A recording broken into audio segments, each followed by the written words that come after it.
Bien, alors, je disais merci d'être là. Donc, bon, ça parler un peu de mon parcours musicien. Je vais déjà, avant de rentrer dans le vif du sujet, vous expliquer comment je suis rentré là-dedans, pourquoi et puis pourquoi j'en suis sorti. Mais, bon, il se trouve dans les milieux artistiques, vous savez, il y a beaucoup de gens qui sont dans la franc-maçonnerie. Moi, j'avais un ami depuis des années qui ne m'avait jamais dit qu'il l'était et qui, un jour, s'est découvert à moi. On dit ça, hein, c'est se découvrir, c'est révéler qu'on est franc-maçon. Bon, et un jour, il me dit, écoute, depuis toujours, tu es passionné par le symbolisme, tu es un artiste reconnu, je suis sûr que tu te sentirais bien en loge. Bon. Alors moi, c'était pas du tout mon truc, j'étais effectivement depuis très longtemps passionné par tout ce qui touchait au symbole, mais je n'avais pas spécialement envie d'intégrer ça, et sur le moment, je lui ai dit non. Je vais quand même poser quelques questions. Je savais déjà un petit peu ce qu'était la franc-maçonnerie, mais évidemment, de l'extérieur et de l'intérieur, c'est pas pareil. Et puis 2 ans après, il se trouve qu'il est revenu à la charge, et puis je pense que ça doit être le fait que des compositeurs comme Haydn, Mozart ou Beethoven ou Liszt étaient francs-maçons, j'ai accepté, et puis j'y suis rentré. Je l'expliquerai tout à l'heure plus en détail. J'en suis donc sorti 8 ans après être devenu maître, parce qu'il faut savoir que dans la franc-maçonnerie, avant d'être maître, vous pouvez de toute façon pas savoir du tout où ça va. C'est une structure pyramidale. Les apprentis ou les compagnons ne savent absolument pas ce qui se passe après, et c'est bien ça le danger, c'est ce que je vais expliquer tout à l'heure, c'est que vous avez des codes qui, alors, soit changent selon les grades et les degrés, mais qui peuvent rester les mêmes, mais la signification change.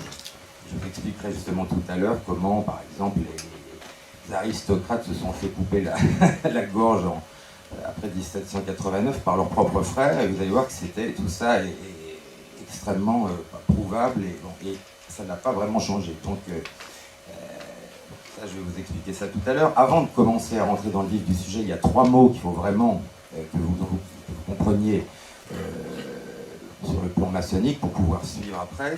Ce sont les mots loge, obédience et rite. Alors, une loge, ça représente soit l'endroit où se réunissent un groupe de frères, soit l'intégralité des frères qui se réunissent tous les 15 jours, etc., qui sont en général par groupe de 40 ou 50. Donc on appelle ça une loge. Bon. Les obédiences, vous avez le Grand Orient de France, la Grande Loge de France, la Grande Loge le droit humain, la Grande Loge féminine, la Grande Loge nationale française, ce sont des structures qui regroupent un grand nombre de loges, même sur le plan administratif. Donc une obédience va regrouper 100, 200 ou 300 loges. Voilà. Et alors un rite, au sens maçonnique du terme, c'est évidemment des écrits qui forment une structure avec des codes particuliers et une idéologie justement dont on va parler. Il y a un grand nombre de rites différents, mais celui sur lequel on va se concentrer, parce que c'est là où est le vrai problème, et vous verrez tout à l'heure, c'est celui qu'on appelle le rite écossais ancien et accepté. Ils ont 33 degrés, et vous verrez que c'est pas un hasard si on s'attarde sur celui-là, parce que c'est là qu'est vraiment le lobby de pouvoir, et beaucoup plus. C'est pas un hasard si tous les hommes politiques, les juges ou les policiers qui sont francs-maçons sont tous dans ce rite-là et pas dans un autre. Voilà. Donc, vous allez apprendre pourquoi tout à l'heure. Donc, bon, comme je vous ai dit, il y a plusieurs types de franc-maçonnerie, mais ce rite écossais ancien et accepté est vraiment ce qui a été le cœur de la déviation de la maçonnerie, parce qu'il faut savoir que ça n'a pas toujours été ce que c'est devenu. On va voir pourquoi, et je vais vous donner des exemples concrets. Il faut savoir que la maçonnerie, avant 1717, avait rien à voir avec ce qu'elle est aujourd'hui. Au XIVe siècle, par exemple, vous aviez des francs-maçons qui étaient uniquement des compagnons du Tour de France, des ouvriers, des tailleurs de pierre, des architectes, hein, des vrais architectes, pas grands architectes de l'univers, et qui étaient donc des groupes comme ça, qui étaient extrêmement instruits. Il n'y avait ni lobby, ni quoi que ce soit. Au départ, ça s'appelait la maçonnerie opérative. Voilà. Et on va voir comment des gens se sont infiltrés là-dedans et petit à petit ont transformé ça en ce qu'on appelle maintenant la maçonnerie spéculative, où on trouve effectivement plus de banquiers et d'hommes politiques que d'architectes ou d'ouvriers. Moi, j'ai jamais rencontré un ouvrier en loge, ça en dit beaucoup, alors que ça n'a pas toujours été comme ça. Donc la franc-maçonnerie spéculative est née en 1717 à Londres, c'est la Grande Loge Unie d'Angleterre, dont le but était très clairement d'affaiblir toutes les dynasties catholiques, etc., et de faire de Londres le centre financier vraiment usurier, on peut dire. C'est écrit noir sur blanc, donc le but était très clair. Et entre 1717 en Angleterre, donc à Londres, et les années qui précèdent la Révolution française, tout est devenu comme ça, absolument dans le monde entier. On va voir en France en particulier, mais la maçonnerie opérative a disparu au profit de cette maçonnerie-là, qui à ce moment-là déjà devenue un lobby de pouvoir et politique également, évidemment, par la force des choses. Donc, je vais vous expliquer pourquoi, en franc-maçonnerie, par exemple, un apprenti ou un compagnon ne peut absolument pas comprendre où va le système et pourquoi un frère d'un certain grade ne sera jamais, à moins d'être vraiment malin et de connaître tous les rites et d'aller s'y reporter, ne saura jamais où ça va. Alors, je vais prendre un exemple. À l'époque, juste avant la Révolution française, voilà ce qui s'est passé. Vous avez un code en maçonnerie qui est donné aux frères. Le code ne change pas, par contre, la signification change. Alors, vous avez LDP. Alors, vous allez me dire qu'est-ce que ça veut dire. Alors, LDP, quand vous êtes apprenti, ça veut dire liberté de passer. C'est-à-dire, en gros, vous arrivez en loge, vous avez un frère couvreur avec l'épée qui veut vérifier que vous êtes bien franc-maçon, vous donnez le code, etc. Et vous avez la liberté de passer. Voilà, ça c'est la définition pour les bas degrés. Un petit peu plus haut, quand vous montez les degrés, le code reste le même, ça devient liberté de penser. Très bien. Et alors, quand vous allez dans les plus hauts grades, ça devient liberté, devoir, pouvoir. Et déjà, on se rapproche. Mais vous allez voir que ce n'est pas fini. Parce que les hauts grades maçonniques, c'est de la cabale pure. Moi, justement, je me suis intéressé à ça, sinon jamais j'aurais pu comprendre où ça allait. Donc, avec la cabale, vous renversez les lettres D et P. Ça devient L, P, D, qui veut dire Lilia Pedibus Destruere, en latin, et qui était le code de reconnaissance des hauts grades, qui signifie donc foule aux pieds les lys, donc c'est-à-dire détruit le catholicisme et détruit la royauté. Foule aux pieds les lys. Alors évidemment, les aristocrates qui se sont bien fait avoir, qui étaient dans les bas degrés maçonniques, vous comprenez mieux comment c'est arrivé. C'est-à-dire que dans leur propre structure, vous avez des gens qui connaissaient le code ultime.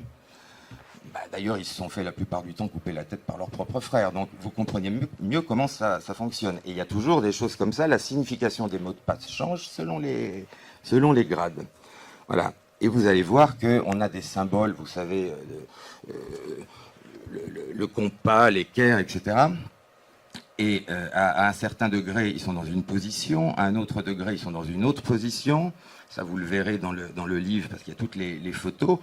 Par exemple, bon, je dessine très mal, mais je vais quand même vous montrer. Quand on est en loge, voilà. Quand on est en loge dans les premiers grades, vous avez l'étoile flamboyante, bon, qui est, bon, je dessine vrai, voilà, c'est très réussi, voilà, magnifique. Bon, voilà, on va essayer. Bon, c'est raté. Enfin bref, c'est pas exactement ça que je voulais faire. Voilà, vous avez la pointe unique en haut. Voilà, on va quand même faire ça mieux si on peut. C'est pas génial non plus, mais c'est pas grave.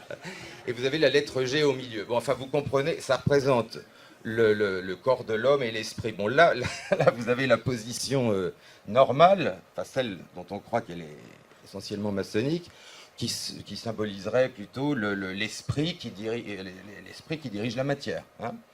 Sauf que, bon, je vais vous épargner un deuxième dessin, vous pouvez très bien l'imaginer par vous-même, sauf qu'à partir d'un certain degré, elle se renverse. Et la pointe unique est en bas. Ce que certains appellent le bouc de Mendès, etc. Donc c'est pas satanique, c'est luciférien. Il y a une différence. Mais bon, on peut dire satanique si on veut, mais c'est surtout luciférien. Ça devient, dans les plus hauts grades, l'esprit au service de la matière. Mais ça, les gens des bas grades ne le savent pas. Et ça n'est que ça. C'est-à-dire qu'au bout d'un moment, on vous dit, ouais, vous vous rappelez de ce qu'on vous a dit, ce qu'on vous a appris? Oui, très bien. Bah, oubliez-le, c'est le contraire. Voilà. Bon. Et ça, c'est juste un exemple parmi d'autres. Également dans la position de l'équerre et je ne sais pas si vous connaissez la signification, vous avez l'équerre et le compas. Voilà. L'équerre symbolise, maçonniquement parlant, le monde visible, la matière, et le compas signifie l'esprit, l'imagination, etc. Bon. Quand il s'agit du grade d'apprenti, le compas est derrière l'équerre. Au grade de compagnon, vous avez une branche au-dessus, une branche en dessous. Au grade de maître, les deux, le compas est sur l'équerre. Par contre, pareil, donc là, ça symboliserait effectivement l'esprit domine la matière.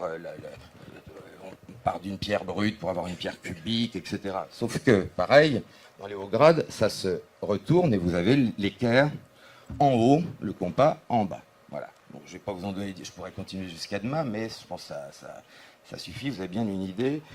Et tout le symbolisme est comme ça, si vous voulez. Les outils symboliques sont les mêmes, leur signification change en permanence. Voilà. Donc ça vous donne déjà une bonne idée. Alors, je vais vous parler donc évidemment du rite écossais ancien et accepté, qui est fondé sur un mensonge formidable et sur des faux, un type qui s'appelait Morin. Enfin, je ne vais pas rentrer dans ces détails-là, mais il faut savoir que dans ces 33 degrés, vous avez des choses proprement ahurissantes et que la plupart des gens ne savent pas. Alors, je vais m'attarder sur un grade qui est le plus dangereux et le plus hallucinant, qui s'appelle chevalier Kadosh. Kadosh qui veut dire saint en hébreu. Le chevalier Kadosh, s'il accepte l'initiation et s'il ne part pas en courant, il doit faire quoi? Il doit prendre un poignard et poignarder symboliquement la religion, le roi, etc. Enfin, c'est un rituel de vengeance talmudique qui n'a rien à voir avec ce que la maçonnerie a été. Et d'ailleurs, quand ces grades ont été créés, pareil, au XVIIIe siècle, il y a eu énormément de maçons. Il y avait aussi des gens honnêtes là-dedans qui ont résisté à ça et qui ont dit mais on ne veut pas de ces rituels-là, d'où ça vient. Bon. Et par exemple, le rite écossais rectifié, qui n'était pas du tout antichrétien, a condamné l'usage de ces grades. Malheureusement, aujourd'hui, c'est le grade le plus important, c'est la structure des hauts grades maçonniques. Et bon, le symbolisme, voilà, bon courage. Et vous allez voir que tout ça se tient. Pourquoi vous avez des grades comme ça? Parce que le but de ce que j'appelle la néo-maçonnerie spéculative, c'est très clairement, non seulement détruire l'Église, je crois que c'est à peu près fait, mais aussi ce sont des grades de vengeance. On parle de sang, on parle de meurtre, enfin, ce sont des choses qui n'existaient pas du tout dans la maçonnerie opérative. Dans la maçonnerie opérative des Compagnons du Tour de France, vous prêtiez serment de fidélité à votre pays, au roi et à Dieu. Voilà. Là, vous avez, si je vous lis, attendez, je vais le retrouver, si je vous lis le serment, si j'arrive à le trouver, le serment qu'on vous demande, en gros, si vous n'êtes pas fidèle, je le trouve pas là, mais c'est pas grave. On vous coupe en deux, on vous arrache la langue, on vous brûle les boyaux, tout ce que vous voulez, les intestins, on vous jette dans la mer pour que plus une seule personne ne se souvienne même de l'existence de votre nom. Enfin, vous voyez, c'est sympathique. Bon, et ça, c'est la maçonnerie spéculative, celle qui est née, comme je vous l'ai dit, entre 1717 et qui s'est finalisée juste dans les années précédant la Révolution française, mais ça a été très vite et dans le monde entier. Donc maintenant, tous les gens de pouvoir, à chaque fois que vous entendez parler d'un scandale maçonnique, c'est toujours ce rite-là, hein, c'est pas un hasard. Tous les présidents des États-Unis ont été francs-maçons à ce rite-là, sauf peut-être, je ne sais pas si Bush l'a été, mais lui faisait partie des Schools and Bonds, maintenant il y a d'autres choses, mais disons que les présidents américains étaient tous 33e degré du rite écossais ancien et accepté, et évidemment c'est pas un hasard, parce que c'est par cette voie-là que les choses se font. Bon. Alors je vais vous parler un peu de la Kabbale, parce que bien évidemment, dans les rituels maçonniques, quand vous cherchez un peu à regarder ce qui se passe, vous comprenez que tout est codé, tout est kabbalistique. Alors, ce qui a l'air difficile à croire, mais c'est pourtant vrai, c'est que vous avez des gens qui n'ont pas le courage même d'aller chercher la signification des codes qu'on leur donne. Vous avez des frères qui vont répéter un code en hébreu, parce que presque tout est en hébreu, sans même aller chercher ce que ça veut dire. Et ça existe, ça a l'air ahurissant. Bon, moi, évidemment, vu ma personnalité, quand on a commencé à me balancer ce genre de code, je me suis vraiment intéressé à la Kabbale pour savoir ce que ça voulait dire. Donc vous avez, donc tout est en hébreu, et je n'ai jamais rencontré un frère qui parlait hébreu. Enfin, il y en a quelques-uns évidemment, mais la plupart du temps, les gens ne font même pas attention et répètent ça. Alors par exemple, je parlais tout à l'heure du 30e degré de Kadosh. Vous devez, en même temps que vous faites ce que j'ai dit tout à l'heure, prononcer Nekam Adonai, qui veut dire vengeance Seigneur en hébreu. Bon, mais vous avez des choses encore bien plus ahurissantes que ça. Je vais vous en trouver quelques-unes. Par exemple, quand vous êtes au 26e degré, bon, d'abord le mot sacré c'est Yehovah Yakin, donc c'est de l'hébreu évidemment.